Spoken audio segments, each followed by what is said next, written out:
আসসালামু আলাইকুম। তো আসছি আমাদের আখের জমিতে।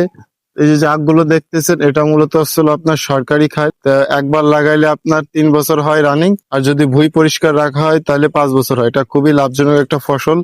আপনারা চাইলে এটা চাষাবাদ করতে পারেন। তো এটা আপনার মূলত 1 বছর পর কাটতে হয়। এক মৌসুমে লাগাইলে ফিরে বছর যায় আবার কাটতে হয়। তো এক কাঠা বইতে আপনার বেশ কি কয় মণ গুড় হয় সঠিক আমি বলতে পারবো না, তবে খুবই একটা লাভজনক ফসল। আপনারা চাইলে এই ফসলটা চাষাবাদ করতে পারেন। আর আপনাদেরকে আমি কাছ থেকে দেখাই যে এক একটা জারে কি বরাদ্দে আপনার মানে কি পরিমাণ আর কি আপনার আখ ধরছে।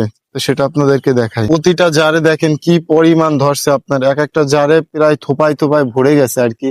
এখানে প্রায় 1 2 3 আপনার বেশ কিছু 25 30টাও কুশর আছে, মানে আখ আছে আর কি।